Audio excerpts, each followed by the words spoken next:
so let's get straight into it.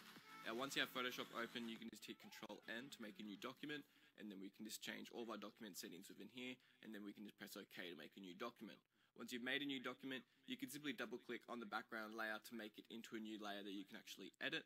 There's some shortcuts which are really helpful when it comes to your layers panel. Control J duplicates a layer, and then Control E automatically merges the layer with the layer beneath. Otherwise, if you select multiple layers and hit Control E, it will merge them all together. Control G makes a group, and then you can make multiple layers within that group. And then you can also hit Control E on a group, and it will merge all of the layers in that group. To import any photo into Photoshop, you can just simply click and drag it into the scene, and then you can just click and drag the corners of the image to scale it. Otherwise, you can hold Alt, and then it will scale it from the center outwards, and then you can hold Alt and Shift, and it will uniformly scale it from the center outwards.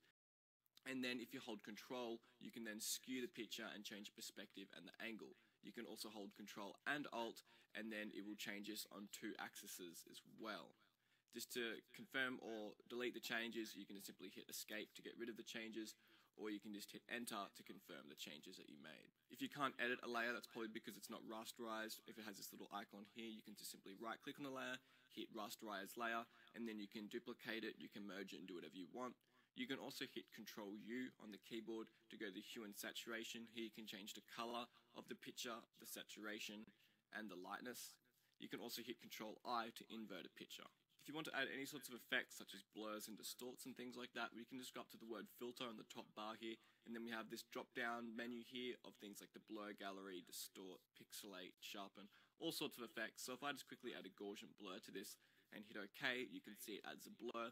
You can also hit Control F to reapply the last effect that you used within that gallery. So if I keep hitting Control F, you can see it just adds more blur on top of the previous one.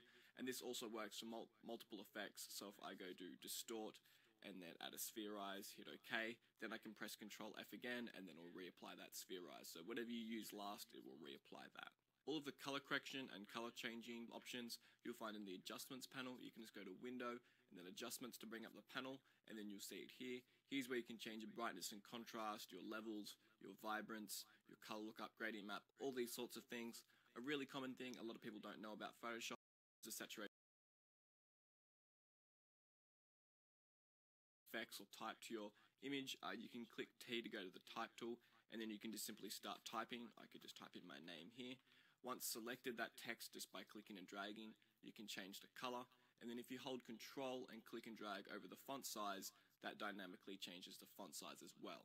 And then up in our top menu, whilst selected our text, we can change the font and all those other sorts of options as far as the spacing and the alignment and everything, and simply just double clicking on the T of that layer selects the text for you. You can also add layer styles to any layer in Photoshop simply by double clicking on the right hand side of the layer in the open space, and then you basically add effects that only apply to that layer. So I could add a gradient overlay to my name here. I could select different gradients like that, press OK, and that only applies to that layer. I could also add a drop shadow and all sorts of other effects as well.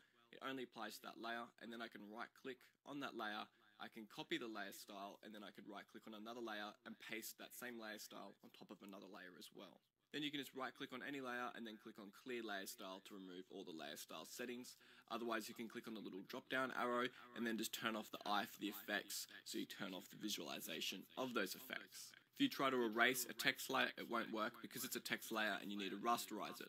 So to rasterize it, just simply right click on rasterize layer style, and then you can just hit E on your keyboard, and then you can start erasing any layer once it's rasterized. In Photoshop, there's things called layer masks, which are just a much better way to erase things. You can just click on the little icon on the bottom right hand corner here, which says add layer mask. And how a layer mask works, it works with your brush tool. So if you paint in black, it erases, and then you can press X to swap your color swatches to the white, and then you can paint in white. If you didn't know that, X swaps the little color swatches down here. You can see them changing. So you paint in black to erase, and then paint in white to fill it back in. To save a document, you can just hit Control S, and then to save as, you can just hit Control Shift S to save as, and then you can save the file as a PSD, which retains all of the layer information and all the editing for Photoshop. Otherwise, you can just save it as a flat photo like a PNG or a JPEG as well. So that's it. That's how to learn Photoshop in 5 minutes. Obviously, there's a lot more to learn than what I just showed in this video,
So whenever you open Premiere, you should be introduced by this start screen, and this can show you all the recent files that you've created if you want to open old projects, or you can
create new projects. So I'm going to create a new project, and that should give you option to give your new project a name and choose a location on where to save it. By default, Premiere will save them all in its Adobe Premiere Pro folder, which I just leave them there. However, if you want a specific place to save it, you could choose your own folder. I'm going to skip the rest.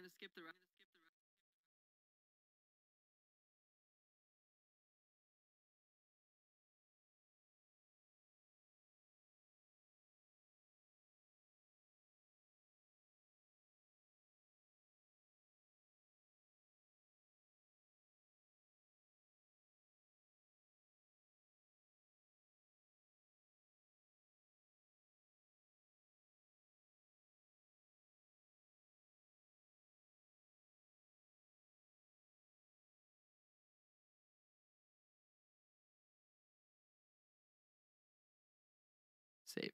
So when you press OK, then it'll actually open up your new blank document. However, there's nothing really here except the menu. So the first step to creating a video or video editing is getting your media ready. So that's your video clips and whatnot. So there's a couple ways that you can import media. You have the media browser and things like that. However, I just usually like to go over to a folder on my desktop, open up all the clips that I want, and then click and drag those into